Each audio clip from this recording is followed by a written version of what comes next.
టిఆర్9 TV సమర్పించు మహిళా శక్తి కార్యక్రమానికి స్వాగతం సుస్వాగతం.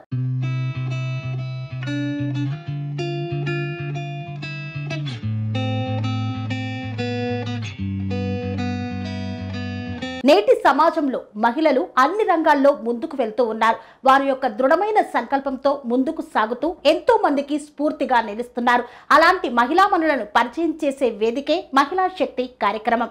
ఈనాటి మహిళా శక్తి కార్యక్రమంలో వైద్య రంగంలో తమ ప్రాణాలను సైతం లెక్క చేయకుండా సేవలను కరోనా నేపథ్యంలో సేవలను అందిస్తూ ఫ్రంట్ వారియర్స్ గా నిలిచినటువంటి వైద్య వృత్తిలో కొనసాగుతున్నటువంటి అనంతుల విజయ గారు నర్సింగ్ సూపరింటెండెంట్ గా జగిత్యాల మెడికల్ కాలేజీలో వారి యొక్క విధిని నిర్వహిస్తున్నారు. ఈనాటి మన మహిళా శక్తి కార్యక్రమంలో వారితో మాట్లాడదాం.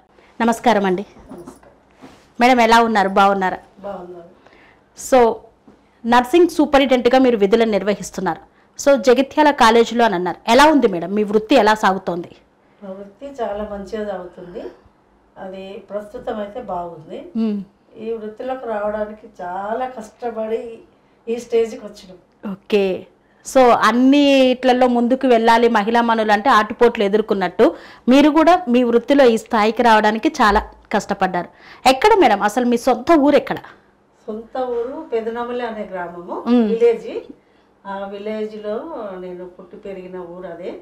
అక్కడ మేము మా మదర్కి మా ఫాదర్కి 5 ఆడపిల్లలు. అబ్బాబ్బా. 5 ఆడపిల్లలలో 2 అన్ఎడ్యుకేటెడ్, చిన్నప్పుడే మ్యారేజ్లు అయిపోయినాయి. తర్వాత 3 అమ్మాయిలము చదువుకున్నాం. చాలా కష్టపడి చదివించారు మా పేరెంట్స్. చాలా మిడిల్ ఫ్యామిలీ. ఉన్నతమైనది ఏమి కాదు, మిడిల్ ఫ్యామిలీ నుంచే ఎన్నో కష్టాలు పడి మా మదరు మమ్మల్ని ఆదుకుంటూ వచ్చింది. మా ఫాదర్ కూడా కళ్ళు కనిపించకపోయేది.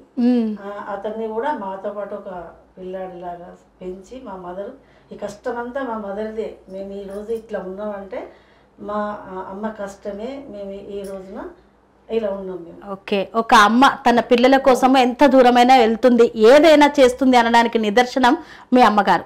సో మరి 5 ఆడపిల్లలు, ఇవాళ రేపు 1 2 అంటేనే అమ్మో ఇంతమంది పిల్లలకి, అంటే ఆడవాళ్ళు కానివ్వండి మగవాళ్ళు కానివ్వండి, చదువు చెప్పించడమే చాలా కష్టం.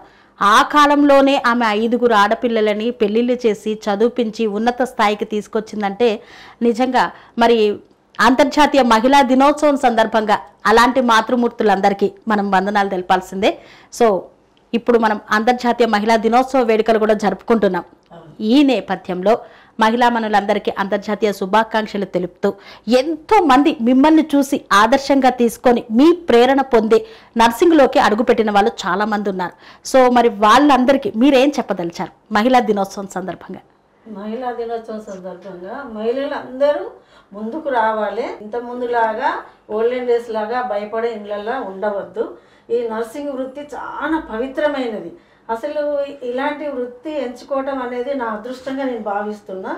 మానవ సేవే మాధవ సేవ అనే పెద్దలు చెప్పినట్టు పేషెంట్లకు సేవ చేసే భాగ్యము ఈ నర్సింగ్ వృత్తికి కలిగింది. ఆ వృత్తిలో నేను కొనసాగడం చాలా సంతోషంగా ఉన్నది. ఇప్పుడు మహిళలందరికీ ఇదొక మంచి ప్లాట్ఫామ్. ఆర్థికంగా కానీ ఏ విధంగా కానీ ఈ నర్సింగ్ అనేది చాలా బాగుంటుంది. పేషెంట్లకు మనము సేవలు చేస్తే మనకు దేవుడు అంతా మంచి కలిగిస్తారని అన్నట్టు పేషెంట్కు మాకు చాలా అభినవ సంబంధం ఉన్నది ఈ హాస్పిటల్లో. ఓకే. అంటే హాస్పిటల్ అంటే అందరూ ఒకే రకమైనటువంటి వ్యక్తులు రారు. ఒక్కొక్కరు ఒక్కొక్క బాధతో ఒక్కో తీరైనటువంటి మనస్తత్వంతో వస్తారు. మరి వారందరినీ ఒకే రకంగా మీరు చూసుకోవాలి, ఎలా సాధ్యమవుతుంది? అసలు ఈ నర్సింగ్ వృత్తిలోకి వచ్చేటప్పుడే ఆలోచనతో రావాలి. మంచి ఓర్పు, నేర్పరితనము, అందరికీ సేవ చేసే సేవాభావం ఉన్న వాళ్ళు మాత్రమే నర్సింగ్ కావాలి. ఏదో ఉద్యోగం కోసం మాత్రం నర్సింగ్కి రావద్దు దయచేసి. పేషెంట్కి ఎంత సేవ చేయాలో మన శాయశక్తుల పేషెంట్ సేవ చేయగలిగి రాత్రి పగలు కష్టపడి ఇంట్లో పిల్లల్ని వదిలిపెట్టి ఇంట్లో పనులన్నీ చేసుకొని భర్త పిల్లలు సగబెట్టుకొని నైట్ డ్యూటీలు చేసుకుంటూ కష్టపడుకుంటూ పేషెంట్ దగ్గరికి వెళ్ళి మనం మంచిగా తాత, అన్న, తమ్ముడు, అమ్మ ఎలా ఉన్నారు అని మనం నవ్వుకుంటూ పేషెంట్ దగ్గర పోయి మందలిస్తే అతనికి ఉన్న జబ్బు సగం నయమవుతుంది. అప్పటికే అది చాలా మంచి వృత్తిగా భావిస్తున్నది నేను. మీకు సాటిస్ఫాక్షన్ ఉందా అండి మీ వృత్తి పైన? అసలు ఎంతో సాటిస్ఫాక్షన్ ఉంది, వృత్తి పైన సాటిస్ఫాక్షన్ ఉన్నది కాబట్టి నా తర్వాత 2 చెల్లెలను కూడా ఇదే వృత్తిలోకి నేను తీసుకొచ్చాను. ఇప్పుడు నా తర్వాత చెల్లె నర్సింగ్ సూపరింటెండెంట్గా తొర్రూరు హాస్పిటల్లో పనిచేస్తుంది. ఇంకో చిన్న చెల్లెలు ఇక్కడ పోచంపల్లిలో పనిచేస్తుంది. ఓకే, అంటే మీ అడుగు జాడల్లో మీ దాంట్లోనే 2ని తీసుకొచ్చేసారు. అంటే ప్రజాసేవ చేయాలి అన్న ఒక సంకల్పంతో మీరు ఈ వృత్తిలోకి వచ్చారు. అవును. సో మరి అప్పుడు పోస్ట్ తీసుకోవాలంటే ఇప్పుడంటే అన్ని ఎగ్జామ్స్ అవన్నీ ఉన్నాయి కదా, సో అప్పుడు ఏ విధంగా తీసుకున్నారు? అప్పుడు పోస్టులు ఎక్కువ నర్సింగ్ రావడానికి ఇష్టపడకపోయేవాళ్ళు. ఇప్పుడు చాలా కాంపిటీషన్ అయింది. అప్పుడు ఏం లేదు, జనరల్గా నర్సింగ్ వృత్తి చేయాలి అనుకున్న వాళ్ళకు కంపల్సరీ ఆ వృత్తిలో అప్లికేషన్ పెట్టగానే మాకు జాబులు దొరికినాయి. అప్పుడు చాలా ఈజీగా దొరికినాయి. ఇప్పుడు చాలా కష్టము, చాలా కాంపిటేటివ్ ఎగ్జామ్స్ రాయాలి, మెరిట్ మార్క్స్ రావాలి. ఇప్పుడు నర్సింగ్ వృత్తిలోకి రావాలంటే నాటే ఈజీ. ఇప్పుడు బిఎస్సి నర్సింగ్లో చేయాలి, సైన్స్ గ్రూప్ చేయాలి. అప్పుడు ఏ గ్రూప్ చేసినా ఇచ్చిండ్రు, ఇంటర్మీడియట్ కానీ 10th కానీ సైన్స్ గ్రూప్ అవసరం లేదు. ఇప్పుడు ఇంటర్మీడియట్ సైన్స్ గ్రూప్లో ఎక్కువ మార్క్స్ కావాలి. కాంపిటేటివ్ ఎగ్జామ్ రాయాలా, ట్రైనింగ్ పోవడానికి ఎగ్జామ్ రాయాలి, జాబ్ సంపాదించడానికి ఎగ్జామ్ రాయాలి. ఇప్పుడు చాలా కష్టపడాలి. కష్టపడి సంపాదించిన జాబ్కు చాలా ఫలితం ఉంటుంది. ఇప్పుడు అలాంటి వాళ్ళు చాలామంది వృత్తిలోకి వస్తున్నారు. వాళ్ళు ఆర్థికంగా స్థిరపడుతున్నారు, పేషెంట్ సేవలో సాటిస్ఫై అయ్యి జీవితాలను గడుపుతున్నారు. ఓకే, నర్సింగ్ అంటే ప్రతి ఒక్క రోగి దగ్గర నుండి డాక్టర్ దగ్గర నుండి అందరూ సిస్టర్ సిస్టర్ అని ఆప్యాయంగా పిలుచుకుంటూ వాళ్ళ ద్వారా సేవలను పొందుతారు. అంటే డాక్టర్ పర్యవేక్షణ దాదాపు ఒక అరగంట గంట ఉంటుంది, కానీ 24 గంటల సమయంలో ఆ రోగిని పట్టించుకోవాల్సింది మాత్రము నర్సింగ్ వాళ్ళే.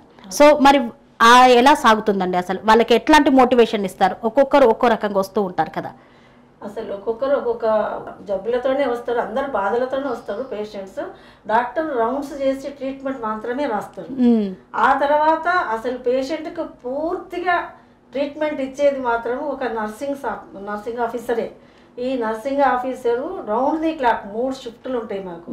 మార్నింగ్ 8 to 2 ఉంటుంది, మధ్యాహ్నం 2 to 8 ఉంటుంది, నైట్ 8 to 8 ఉంటుంది.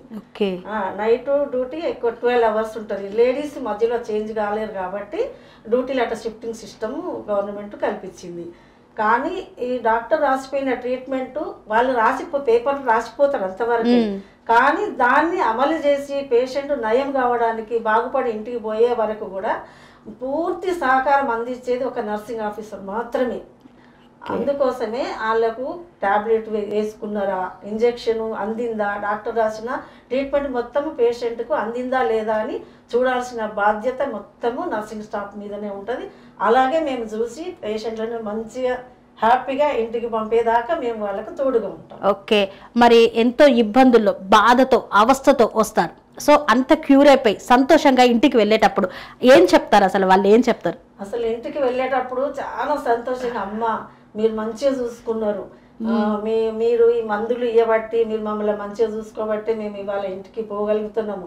వాళ్ళ అటెండర్స్ కానీ వాళ్ళ భార్యలు, వాళ్ళ కొడుకులు, పిల్లలు వీళ్ళందరూ ఉంటారు కదండి, వాళ్ళందరూ ఇంటికి పోయేటప్పుడు ఇట్లా దండం పెడతారు మాకు. ఎందుకనంటే మేమంతా మంచిగా చూసుకుంటాం, మా పిల్లలు ఎట్లా చూసుకున్నామో వాళ్ళని కూడా అట్లాగే ఒక మదర్ లాగా చూసుకొని వాళ్ళని కాపాడి ఇంటికి పోయే వరకు కూడా మేము వాళ్ళకు సహాయం చేస్తాం.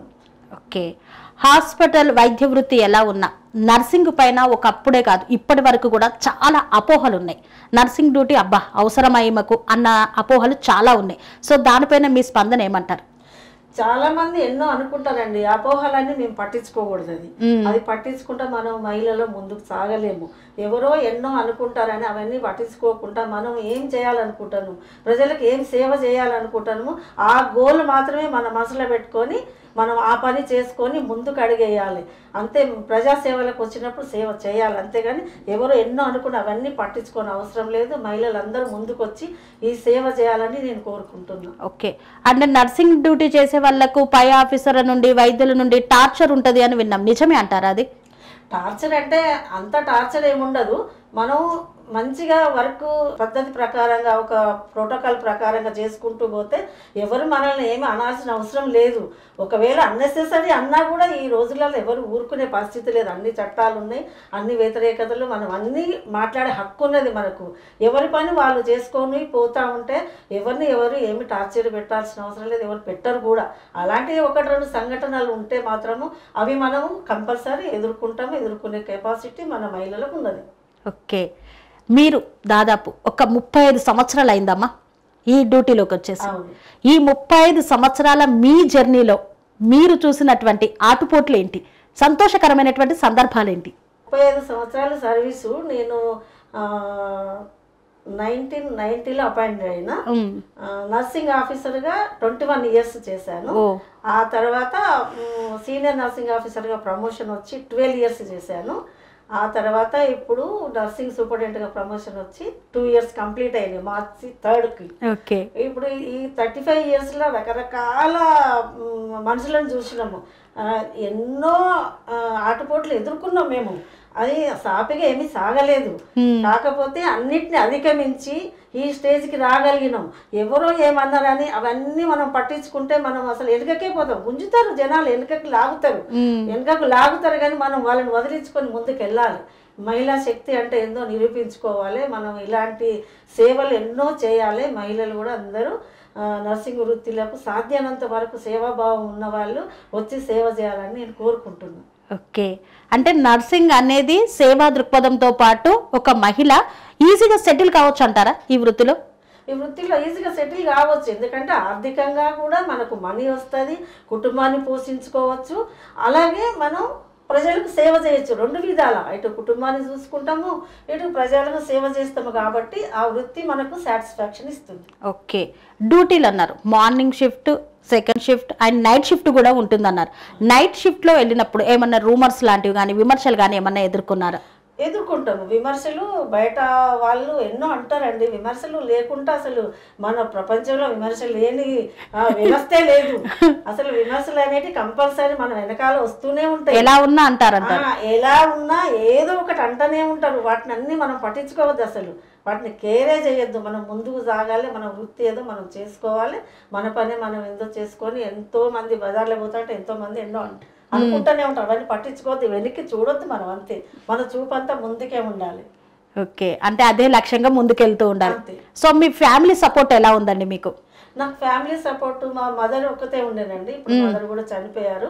ఇప్పుడు మదర్ ప్లేస్ లో నేనే ఉన్నా మా చెల్లెళ్ళకి.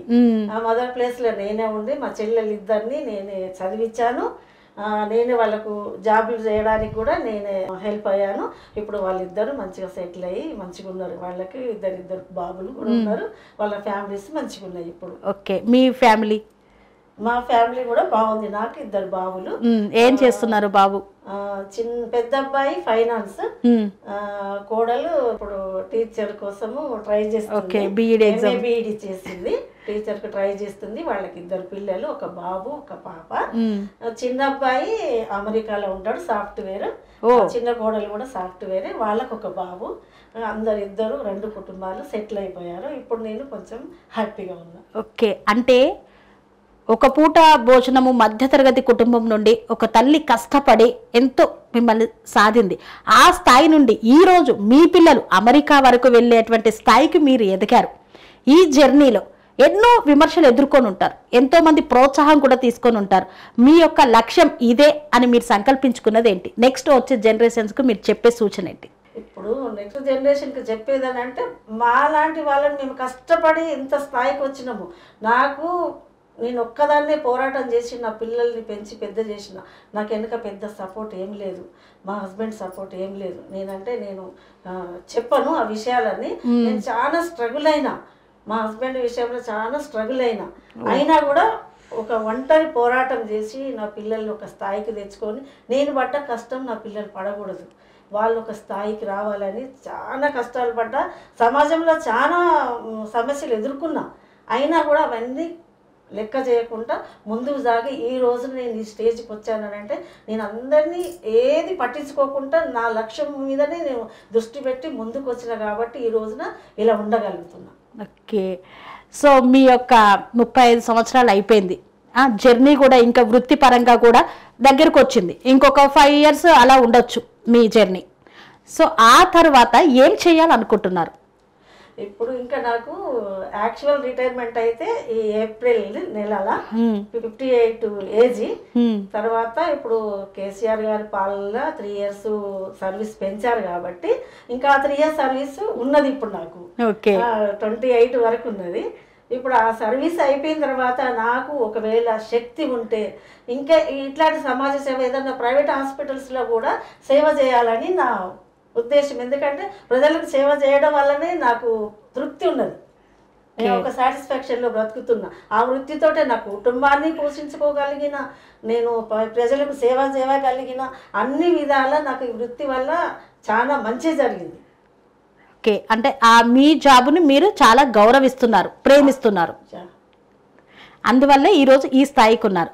సో ఇప్పుడు నర్సింగ్ కంప్లీట్ చేసుకొని, అంటే చదువు కంప్లీట్ చేసుకొని నర్సింగ్లోకి వచ్చిన వాళ్ళకి రాగానే ఏది తెలియదు, వచ్చిన వాళ్ళకి దాదాపు ఎన్ని సంవత్సరాల ట్రైనింగ్ ఉంటుందమ్మా? నర్సింగ్ ట్రైనింగ్ ఇప్పుడు general nursing 3 years. General nursing అదే బిఎస్సి నర్సింగ్ 4 years. ఆ ట్రైనింగ్ అయిపోయిన తర్వాత ఇప్పుడు ట్రైనింగ్ రావడానికి కూడా కాంపిటేటివ్ ఎగ్జామ్. ఆ ట్రైనింగ్లో సీట్ వచ్చిన తర్వాత జిఎన్ఎం 3 years, ఇది 4 years చేసి ఈ వృత్తిలోకి రావాలంటే, జాబ్ సంపాదించాలంటే కాంపిటేటివ్ ఎగ్జామ్స్ రాయాలి. చాలా ఇప్పుడు పోటీ ప్రపంచంలో ఎలా ఉందంటే నర్సింగ్ పాత రోజుల్లాగా లేదు. చాలా కష్టపడాల్సి వస్తుంది. ఈ జాబ్ రావాలంటే కూడా చాలా కష్టపడాలి. చాలా కష్టపడి ఎగ్జామ్స్ రాసి మెరిట్ మార్కులు సంపాదించుకున్న వాళ్ళకే జాబ్ దొరుకుతుంది. కానీ ఆ వృత్తిలో వచ్చిన వాళ్ళకు ఇప్పుడు ఆర్థికంగా కూడా ఇది మంచి ప్లాట్ఫామ్. ఎందుకంటే స్టార్టింగ్లోనే మంచి శాలరీస్ ఉన్నాయి. దానికి తగ్గట్టు వాళ్ళు లైఫ్లో సెటిల్ కావచ్చు, ప్రజలకు సేవ చేయొచ్చు. అదే ఉద్దేశంతో ప్రజలకు సేవ చేయాలన్న ఉద్దేశం ఫస్ట్ మనసులో ఉన్న వాళ్ళు నర్సింగ్కి రావాలి. తర్వాత ఆర్థికంగా బలపడతారు, ఇటు సేవలో మంచిగా 2 విధాల సాటిస్ఫై అవుతారు. కాబట్టి సాధ్యతతో నర్సింగ్లకు లేడీస్ ఎక్కువ మంది రావాలని నేను కోరుకుంటున్నాను. ఓకే, మీ అనుభవంతో మీ కింద చాలా మంది నర్సింగ్ నేర్చుకొని ఉంటారు. వాళ్ళకి ఎట్లా చెప్పేవాళ్ళు అంటే, కొంతమంది తొందరగా క్యాచ్ చేస్తారు, కొంతమంది లేట్గా క్యాచ్ చేస్తారు, కొంతమందికి ఇంకా చాలా టైం తీసుకుంటుంది. వాళ్ళందరికీ ఎలా చెప్పుకుంటూ వచ్చారు అసలు? కొంతమంది మీరు అన్నట్టు షార్ప్ ఉంటారు, మిడిల్ ఉంటారు, లేట్ ఉంటారు. వాళ్ళకు షార్ప్ ఉన్న వాళ్ళకు తొందరగానే క్యాచ్ చేస్తారు. అన్ని ఐవీ క్యాన్లా పెట్టడము, గ్లూకోజ్ పెట్టడము, బ్లడ్స్ తీయడము, పేషెంట్లకు ఇంజెక్షన్స్ ఇవ్వడము, అవన్నీ మేము నెమ్మదిగా ఫస్ట్ రాగానే స్టూడెంట్స్కి ఏం తెలియదు. వాళ్ళు ట్రైనింగ్లో నేర్పుతారు, ప్రాక్టికల్స్ నేర్పుతారు, కానీ వాళ్ళు పేషెంట్ల మీద వచ్చి నేర్చుకుంటారు, కానీ అంత పర్ఫెక్ట్గా నేర్చుకోరు.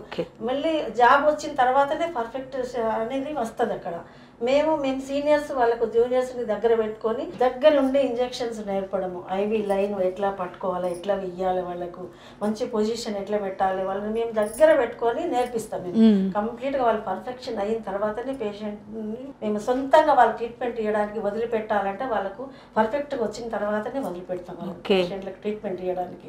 అప్పటి వరకు మా వెంట పెట్టుకొని వాళ్ళకి అన్నీ నేర్పిస్తాం. ఎందుకంటే వైద్య వృత్తిలో అత్యంత కీలకమైనది సిస్టర్. ఏ చిన్న నరం ఇటెళ్ళినా, ఏ ఇంజెక్షన్ పొరపాటు జరిగినా అక్కడ వ్యక్తికి ఏదైనా ప్రమాదం జరిగే అవకాశం ఉంటుంది. సో మరి ఎప్పుడు 24 గంటల్లో మీరు 8 గంటలు డ్యూటీ చేసినా అప్రమత్తంగా ఉండాల్సినటువంటి పరిస్థితి. అట్లా యాక్టివ్నెస్ ఉండాలంటే ఎట్లా ఉండాలి? ఇది చాలా ముఖ్యమైన ప్రశ్న.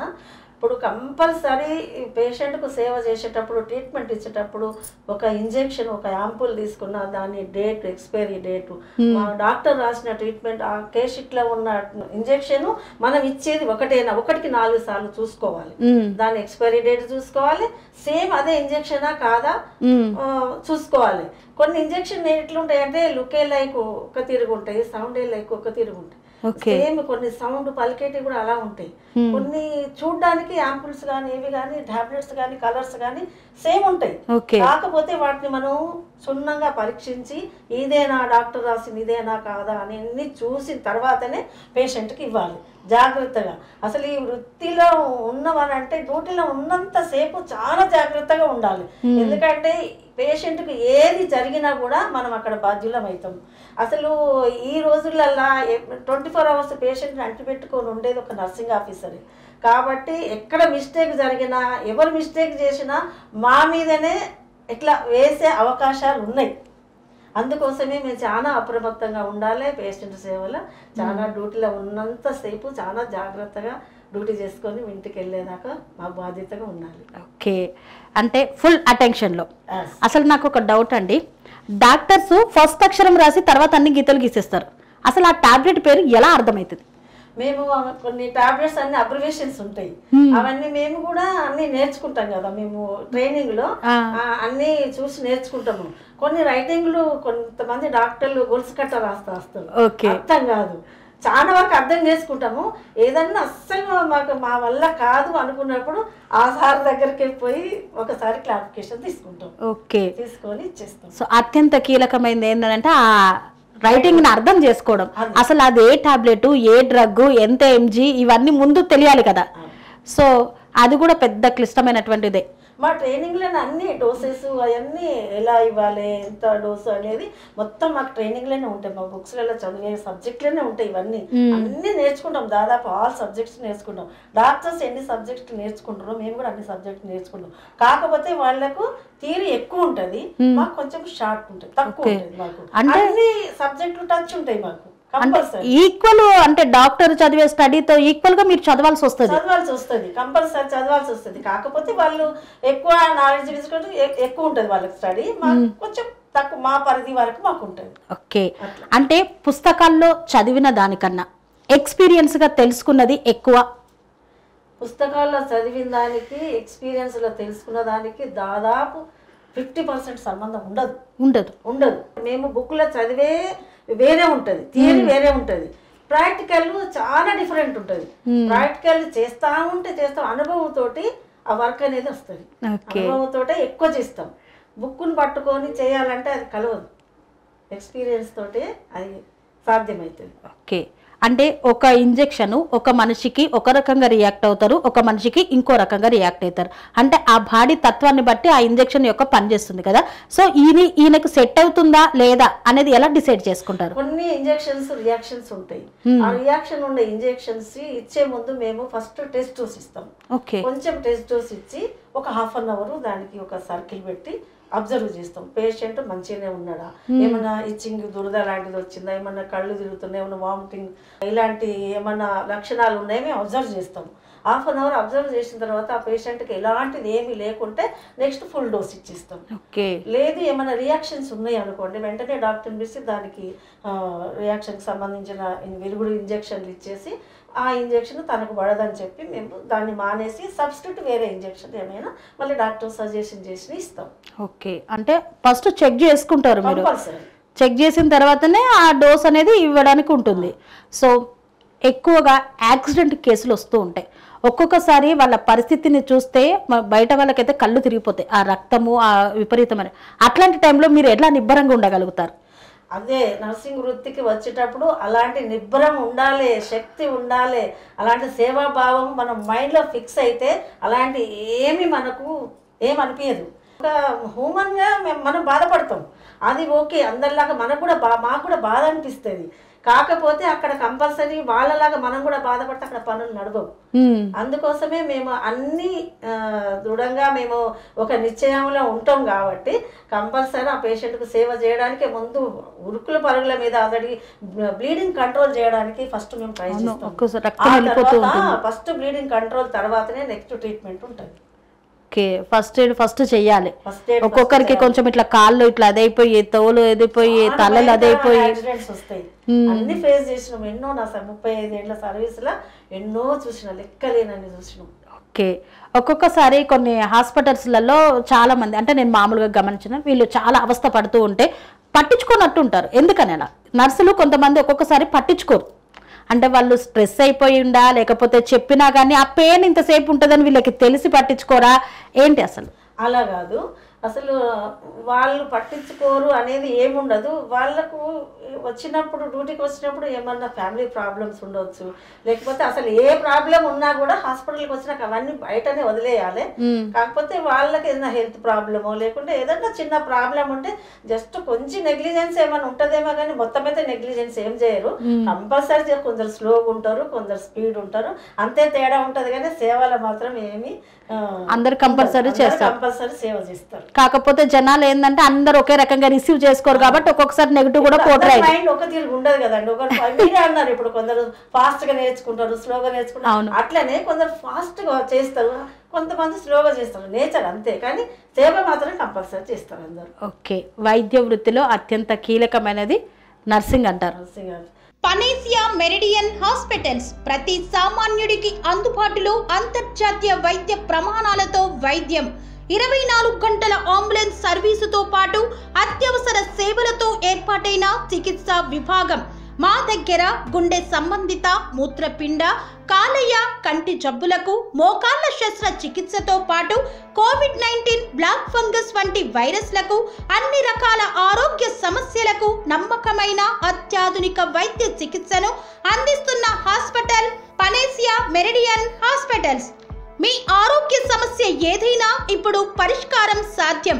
సంపూర్ణ ఆరోగ్యం కోసం సంప్రదించండి Panacea Meridian Hospitals, opposite Bheeramguda కమాన్, RC Puram, Sangareddy district, pin code 502032. సంప్రదించాల్సిన ఫోన్ నెంబర్ 0845524177 మరియు 7893757770.